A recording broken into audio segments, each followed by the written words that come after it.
1686 সালে British East India company মুঘলদের এগেনস্টে যুদ্ধ ঘোষণা করে দেয়। সেই সময় শাসন করছিল ঔরঙ্গজেব। এই যুদ্ধ এক প্রকার বোকামির যুদ্ধ ছিল, কারণ সেই সময় ইস্ট ইন্ডিয়া কোম্পানির আর্মি মুঘল আর্মির চেয়ে অনেক ছোট আর কমজোরও ছিল। এই যুদ্ধে মুঘল ইস্ট ইন্ডিয়া কোম্পানিকে ইজিলি হারিয়ে দেয়। এর ফলে সেই সময় অনেক ইস্ট ইন্ডিয়া কোম্পানির ফ্যাক্টরি যেগুলো ইন্ডিয়াতে ছিল সেগুলো সিজ করে নেওয়া হয়। এমনকি ইস্ট ইন্ডিয়া কোম্পানির অফিসারদেরকেও অ্যারেস্ট করে নেওয়া হয়। শুধু তাই না, সেই সময়ের গভর্নরকেও ক্ষমা চাইতে হয় অরঙ্গজেবের সামনে। এরপরেও প্রায় 300 বছর এই ইস্ট ইন্ডিয়া কোম্পানি পুরো ইন্ডিয়াতে রাজ করে গেছে। এই কোম্পানি আজকালকার যে কোনো কোম্পানি যেমন অ্যাপেল, গুগল, ফেসবুক এদের চেয়ে অনেক বড় একটা কোম্পানি হয়ে গেছিল। But how it is possible, আজকে আমরা জানবো এই টপিকে কিছু ইন্টারেস্টিং রিয়েলিটি। পুরো ঘটনাটা স্টার্ট হয় 1600-এ, যখন ইস্ট ইন্ডিয়া কোম্পানি এস্টাবলিশমেন্ট হয়। এটা একটা জয়েন্ট স্টক কোম্পানি ছিল, যেটা শেয়ার হোল্ডার্স দ্বারা পরিচালনা করা হয়। At the starting east India কোম্পানির 125টা শেয়ার হোল্ডার ছিল। কোম্পানির ভ্যালুয়েশন ছিল সেই সময় 70,000 পাউন্ড। কোম্পানিটা বানানোর পেছনে মেন রিজন ছিল ডিফারেন্ট টাইপস অফ মশলা ট্রেডিং করা সাউথ ইস্ট এশিয়াতে স্পাইস আইল্যান্ডে। 1601-এ East India company first journey করে ইন্দোনেশিয়াতে আর গিয়ে দুটো ফ্যাক্টরি এস্টাবলিশ করে। কিন্তু সেই সময় স্প্যানিশ, ডাচ আর পর্তুগিজ ট্রেডার্স অলরেডি ওই রিজিয়নে বিজনেস করত। এদের মধ্যে ডাচ কোম্পানি বাকিদের থেকে অনেক বেশি প্রফিটেবল হতো। ডাচদের কাছে অনেক বেশি মানি ছিল, এমনকি বেটার আর্মিও ছিল। আস্তে আস্তে ডাচরা ওই রিজিয়নে ডোমিনেটর হয়ে যায়, যার ফলে ব্রিটিশ ইস্ট ইন্ডিয়া কোম্পানি দেখতে পায় এখানে বিজনেস করা যাবে না, আমাদের অন্য কোথাও বিজনেস শিফট। তখন ব্রিটিশরা অন্য জায়গা খোঁজা শুরু করে। খুঁজতে খুঁজতে ব্রিটিশদের নজর পড়ে ইন্ডিয়াতেও সেই সময় স্পাইস আর টেক্সটাইল দুটোই ছিল। তো in the year 1608 east India কোম্পানির মার্চেন্টস ইন্ডিয়াতে আসে আর ফার্স্টে ল্যান্ড করে গুজরাটের সুরাট সিটিতে। সেই সময় ইন্ডিয়াতে মুঘল এম্পায়ার ছিল। মুঘল আর্মি বিশাল বড় ছিল, প্রায় 4 মিলিয়নেরও বেশি, আর অনেক পাওয়ারফুলও ছিল। ইস্ট ইন্ডিয়া কোম্পানির অফিসাররা জানতো মুঘলদের সাথে ওরা কখনোই যুদ্ধে জিততে পারবে না, তাই ফ্রেন্ডশিপ করার চেষ্টা করা যেতে পারে, যাতে মুঘলরা ইস্ট ইন্ডিয়া কোম্পানিকে ইন্ডিয়াতে ট্রেডিং করার পারমিশন দিয়ে দেয়। ইস্ট ইন্ডিয়া কোম্পানির one of the head merchant ছিল, নাম ক্যাপ্টেন উইলিয়াম হকিন্স। সে শিপইয়ার্ড থেকে আগ্রা অবধি লম্বা জার্নি ট্রাভেল করে। আগ্রা সেই সময় মুঘলদের ক্যাপিটাল ছিল। তো আগ্রা পৌঁছে হকিন্স মুঘল এম্পায়ার জাহাঙ্গীরের সাথে মিট করে, রিকোয়েস্ট করে যাতে মুঘল এম্পায়ার পারমিশন দিয়ে দেয় ইস্ট ইন্ডিয়া কোম্পানিকে এখানে এস্টাবলিশ করার জন্য। বাট জাহাঙ্গীর পারমিশন দেয়নি। রিজন ছিল সুরাটে সেই সময় পর্তুগিজ ট্রেডার্সরা অলরেডি ট্রেডিং করত, আর পর্তুগিজ ট্রেডার্সদের সাথে মুঘলদের ভালো রিলেশন ছিল, তাই জাহাঙ্গীর চায়নি ট্রেডারদের মধ্যে কম্পিটিশন বাড়াতে। তখন ব্রিটিশরা ভাবে মুঘল এম্পায়ারে তো তাদের জায়গা হলো না, তাহলে ইন্ডিয়ার অন্য কোনো জায়গায় ট্রেডিং করার চেষ্টা করা যেতে পারে যেখানে মুঘল এম্পায়ার বিলং করে না। ইন ইয়ার 1611 ব্রিটিশদের এই চেষ্টা আলটিমেটলি সাকসেসফুল হয়, যখন অন্ধ্রপ্রদেশের মাছলিপুরমে East India company first factory establish করে, কারণ এখানকার লোকাল রাজা পারমিশন দিয়ে দেয়। আস্তে আস্তে ইস্ট ইন্ডিয়া কোম্পানি তাদের আরও ফ্যাক্টরি এস্টাবলিশ করে আর আরও পাওয়ারফুল হতে শুরু করে। ইন ইয়ার 1612 ওরা সুরাটে যায়, গিয়ে পর্তুগিজ ট্রেডার্সদের অ্যাটাক করে, যেটা আমরা হিস্ট্রিতে ব্যাটেল অফ সোয়ালি নামে জানি। এই যুদ্ধে পর্তুগিজরা হেরে যায় আর গোয়াতে ট্রেডিং শিফট করে নেয়। After this victory in 1615 east India Company English king James ওয়ানকে রিকোয়েস্ট করে যাতে জেমস ওয়ান রয়্যাল রিপ্রেজেন্টেটিভ পাঠায় মুঘল এম্পায়ারের কাছে। যদি জেমস ওয়ান চেষ্টা করে, হয়তো এবার মুঘল কিং মেনেও যেতে পারে। তো ইংলিশ কিং জেমস ওয়ান একজন ডিপ্লোম্যাট পাঠায়, যার নাম ছিল sir Thomas rho. Sir Thomas rho করে দেখায় যেটা হকিন্স করতে পারে। জাহাঙ্গীরের সাথে যখন মিট করে তখন অনেক গিফট নিয়ে যায় আর জাহাঙ্গীর ইমপ্রেস হয়ে যায়। জাহাঙ্গীর একটা রয়্যাল অর্ডার ইস্যু করে, যেখানে লেখা থাকে ইস্ট ইন্ডিয়া কোম্পানিকে পারমিশন দেওয়া হলো সুরাটে ফ্যাক্টরি এস্টাবলিশ করার জন্য। শুধু তাই নয়, কিছু স্পেশাল রাইটসও দেওয়া হয়, যেমন কিছু কিছু জায়গায় শুধু ইস্ট ইন্ডিয়া কোম্পানি ট্রেডিং করতে পারবে আর কোনো ট্রেডার ট্রেড করতে পারবে না। এর জন্য ইস্ট ইন্ডিয়া কোম্পানিকে অ্যানুয়াল পেমেন্ট দিতে হবে মুঘল এম্পায়ারকে। ফাইনালি সুরাটে East India Company factory establish করে। তারপর কিছু ইয়ার্সের মধ্যেও আরও ফ্যাক্টরি এস্টাবলিশ করা হয় মাদ্রাজ, এলাহাবাদ, বোম্বে, আগ্রা, পাটনাতে। কোম্পানি প্রচুর প্রফিট গেইন করে কটন, ইন্ডিগো, সিল্ক, সল্ট, পরে ওপিয়াম অ্যান্ড টি ট্রেডিং করে আরও প্রফিট জেনারেট করে। যেই সিটিগুলিতে ফ্যাক্টরি ছিল সেই সিটিগুলিতে ইকোনমিক প্রসপারিটি দেখা যায়, ফলে আরও মানুষের অ্যাট্রাকশন বাড়ে এইসব সিটিগুলিতে, যার ফলে কোম্পানির আরও পাওয়ার বেড়ে যায়। তখন ডিফারেন্ট জায়গায় ইস্ট ইন্ডিয়া কোম্পানি তাদের ফর্টিফাইড বেস বানাতে শুরু করে। তখনও অবধি mostly factories western coast and southern কোস্টেই ছিল, কিন্তু ইস্ট ইন্ডিয়া কোম্পানির টার্গেট ছিল মুঘল এম্পায়ারের সব জায়গায় ফ্যাক্টরি সেট আপ করা, specially in the east part of India, Bengal. সেই সময় বেঙ্গল মানে ছিল আজকে ওয়েস্ট বেঙ্গল, বাংলাদেশ, বিহার, উড়িষ্যা একসাথে। এই সময় এই রিজিয়নে কমার্শিয়ালি অনেক সাকসেসফুল ছিল। কোম্পানির অ্যাম্বিশন অনেক বড় ছিল। কোম্পানি পলিটিক্যাল পাওয়ার চায় নিজের হাতে। এর পেছনে সিম্পল রিজন ছিল যাতে ট্রেডিং আরও ইজি হয়ে যায় আর বাকি ট্রেডার্সদের কাট অফ করে দিতে পারে। ইস্ট ইন্ডিয়া কোম্পানি ইংলিশ কিংকে রিকোয়েস্ট করে আরও পাওয়ার বাড়িয়ে দেওয়ার জন্য, যাতে আরও প্রফিট জেনারেট করতে পারে।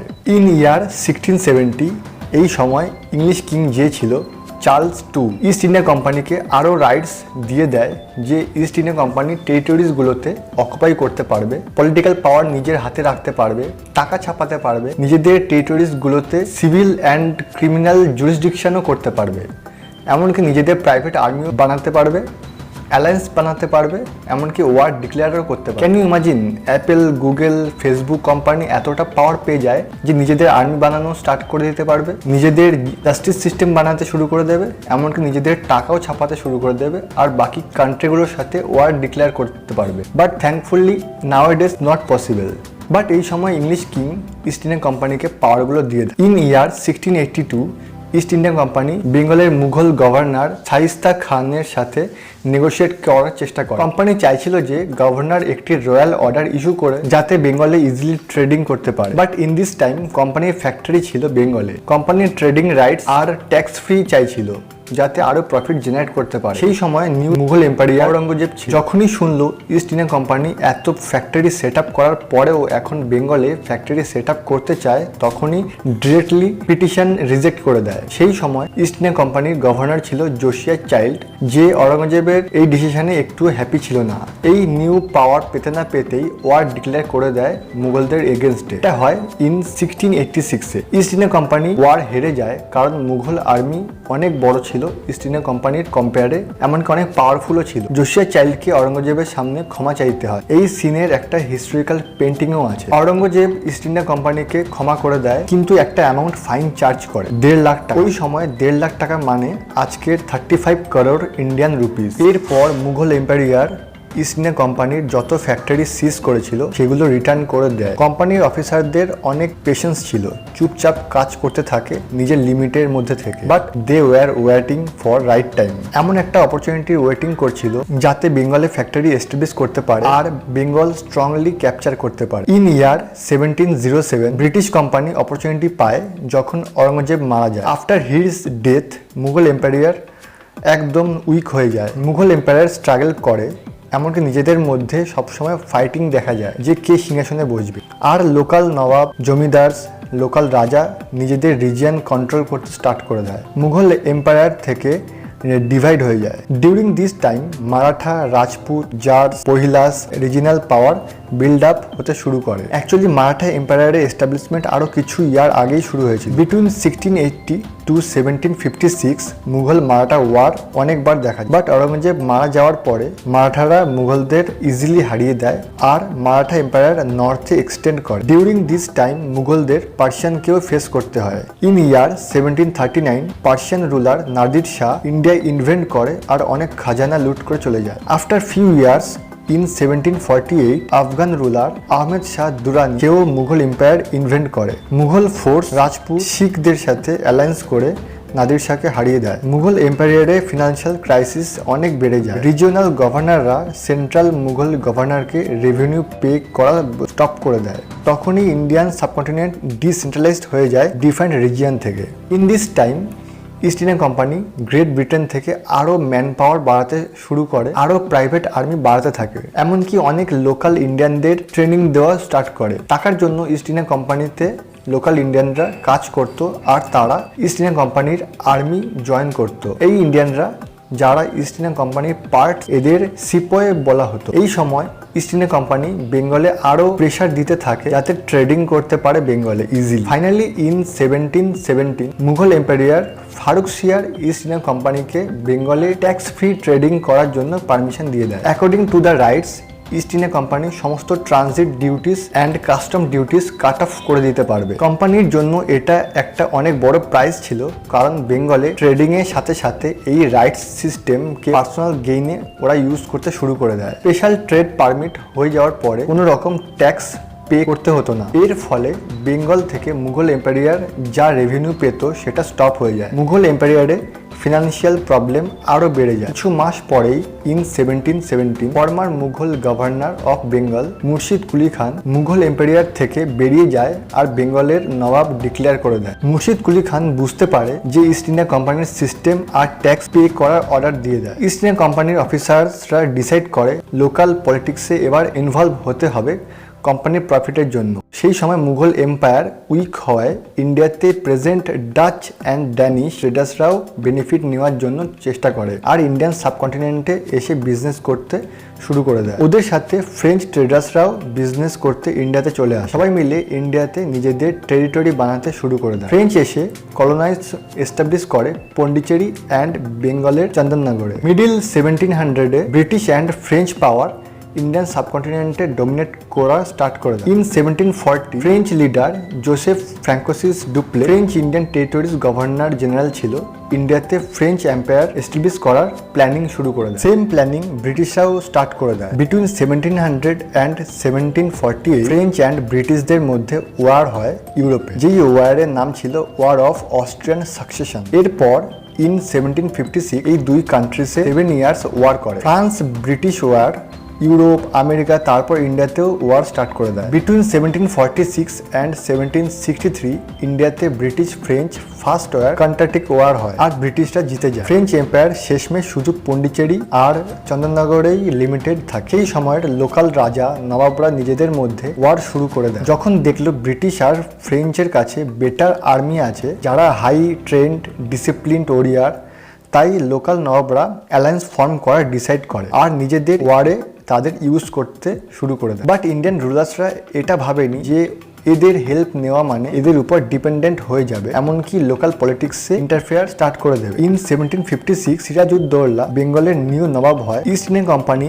লং টাইম ট্যাক্স পে করা স্টপ করে দেওয়ায় সিরাজউদ্দৌলা আর্মি নিয়ে ক্যালকাটাতে যায় আর বেঙ্গলি ক্যাপিটাল মুর্শিদাবাদের ফোর্ট উইলিয়াম অ্যাটাক করে, যেটা ইস্ট ইন্ডিয়া কোম্পানির একটা ফোর্ট ছিল। এমনকি অনেক ব্রিটিশ অফিসার্সকে জেলে বন্দি করে দেয়। জেলে অনেক ব্রিটিশ অফিসার্স মারা যায় কারণ সবাইকে একটা ছোট্ট জেলে রাখা হতো। এই ইনসিডেন্টকে বলে black hole tragedy of Calcutta. এই ইনসিডেন্টের পরে ব্রিটিশরা সিরাজউদ্দৌলাকে সরানোর চেষ্টা করে অ্যাট এনি কস্ট। ব্রিটিশরা এখানে ট্যাকটিক্স ইউজ করে যেটা কার্নাটিক ওয়ারে ইউজ করেছিল। ডিসাইড করে নবাবের এগেনস্টে যে থাকবে তাকে ইউজ করবে নবাবকে সরানোর জন্য। সিরাজউদ্দৌলা নবাব হওয়ায় বেঙ্গলে অনেকে হ্যাপি ছিল না। সিরাজউদ্দৌলার এগেনস্টে জগৎ শেঠের ফ্যামিলি ছিল। সেই সময় এই ফ্যামিলি অনেক পাওয়ারফুল ছিল। এই ফ্যামিলিতে ব্যাংকার্স, মার্চেন্টস, মানি ল্যান্ডার্স মোস্টলি সব এই ফ্যামিলি থেকেই বিলং করত, যেটা মুর্শিদাবাদে ছিল। বেঙ্গলের সবচেয়ে বড়লোক ছিল এরা। সিরাজউদ্দৌলার আর্মি কমান্ডার মির্জাফর, তারও ড্রিম ছিল বেঙ্গলের নবাব হওয়া। ইস্ট ইন্ডিয়া কোম্পানির অফিসার রবার্ট ক্লাইভ,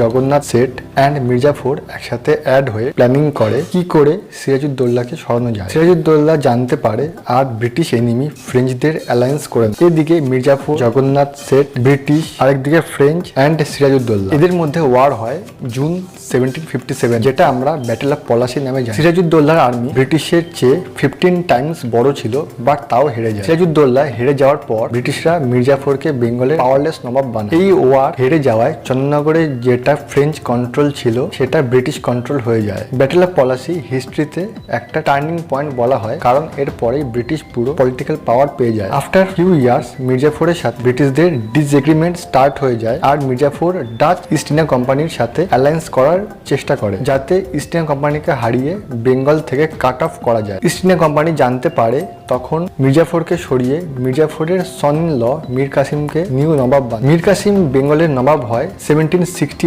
সবকিছুতে লিমিট ক্রস করতে থাকায় মীর কাসিমের সাথেও ব্রিটিশদের ডিসএগ্রিমেন্ট স্টার্ট হয়ে যায়। ইন 1763 মীর কাসিম ব্রিটিশ ফোর্সের এগেনস্টে ওয়ার ডিক্লেয়ার করে দেয়, বাট এতদিনে ব্রিটিশ ফোর্স অনেক পাওয়ারফুল হয়ে যায়। মীর কাসিম ওয়ারে হেরে যায় আর মীর জাফরকে সেকেন্ড টাইম বেঙ্গলের নবাব বানিয়ে দেওয়া হয়। মীর কাসিম দেখে ব্রিটিশের এগেনস্টে একা জিততে পারবে না, তাই আমাদের নবাব সুজাউদ্দৌলা আর ওই সময় মুঘল এম্পায়ার শাহ আলম টু এর সাথে গিয়ে অ্যাপ্রোচ করে। তো এরা তিনজন মিলে অ্যালায়েন্স বানায় আর ডিসাইড করে ব্রিটিশকে হারানো। ইন 1764 এদের মধ্যে ওয়ার হয়, যেটা আমরা ব্যাটেল অফ বক্সার নামে জানি। বাট এই ওয়ারও ব্রিটিশ জিতে যায় আর নিজেরাই এবার রুলার হয়ে যায়। In 1765 treaty of Allahabad sign হয় আর রবার্ট ক্লাইভ বেঙ্গলের গভর্নর অ্যান্ড চিফ কমান্ডার হয়ে যায়। According to treaty of Allahabad, Bengal থেকে যত ট্যাক্স রেভিনিউ কালেক্ট হবে টোটালটাই পাবে British East India company. Specially East India company বেঙ্গলের নিউ রুলার হয়ে যায়, যার ফলে কোম্পানির রেভিনিউ আরো বেড়ে যায়। ট্রেডিং এর সাথে সাথে ট্যাক্সের টাকাও কালেক্ট হতে থাকে। তো কোম্পানি ইনভেস্ট করে প্রোডাক্ট, মিলিটারি পাওয়ার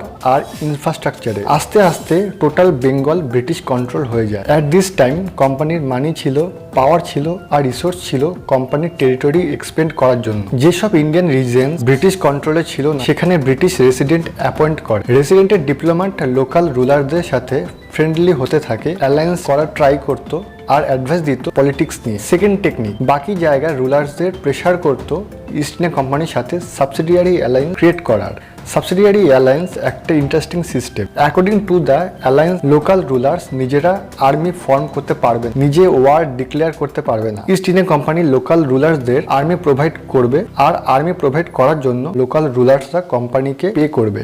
লোকাল কিং এর প্রফিট যে আর্মি ফর্ম করতে আর মেনটেন করতে যা মানি লাগে সেটা বেঁচে যাবে। বাট ইস্ট ইন্ডিয়া কোম্পানি খুব চালাক। যদি লোকাল রুলার্সরা নিজেরা আর্মি না ফর্ম করে তাহলে কোনোদিনও ওয়ার করতে পারবে না ইস্ট ইন্ডিয়া কোম্পানির এগেনস্টে।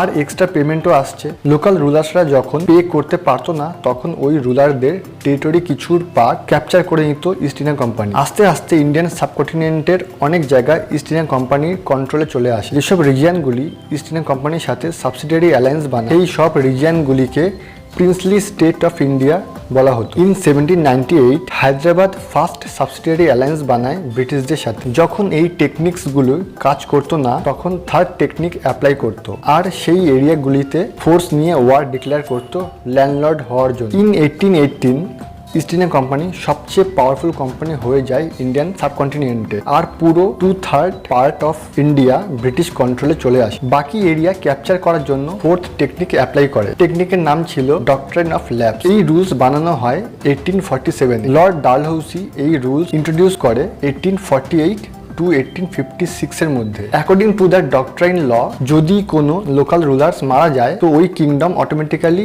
ইস্ট ইন্ডিয়া কোম্পানির টেরিটরি হয়ে যাবে। অনেক ফেমাস সিটিজ এই রুলস দিয়ে ব্রিটিশরা ক্যাপচার করতে পারে। 1848 সাতারা, 1852 উদয়পুর, 1853 নাগপুর, 1854 ঝাঁসি আর শেষে 1856 আবাদ। ইস্ট ইন্ডিয়া কোম্পানির অ্যাডমিনিস্ট্রেটিভ সিস্টেমের গ্রোথ এত ভালো ছিল যে নতুন নতুন লস খুব তাড়াতাড়ি রেগুলেট করতে পারত। যেমন রেগুলেটিং অ্যাক্ট অফ 1773। তখন গভর্নর জেনারেল অফ বেঙ্গলের পোস্ট বানানো হয়। লর্ড ওয়ারেন হেস্টিংস বেঙ্গলের ফার্স্ট গভর্নর জেনারেল হয়। এই অ্যাক্টে রুল করা আরো ইজি হয়ে যায়। ইন 1800 ব্রিটিশ ছাড়া লাস্ট পাওয়ারফুল কিংডম ছিল Maratha empire and Mysore empire. এদেরকে ব্রিটিশরা কিভাবে হারায়, এটা ইন্টারেস্টিং ইনসিডেন্ট। এটা অনেক বড় একটা পার্ট। ডক্ট্রাইন অফ ল্যাপসের রিভল্ট অফ 1857 সিস্টেম ক্রিয়েট করে, যাকে ফার্স্ট ওয়ার অফ ইন্ডিপেন্ডেন্স বলা হয়। যদিও ইন্ডিয়ানস এই ওয়ার হেরে যায়, but according to the government of Indian act in 1858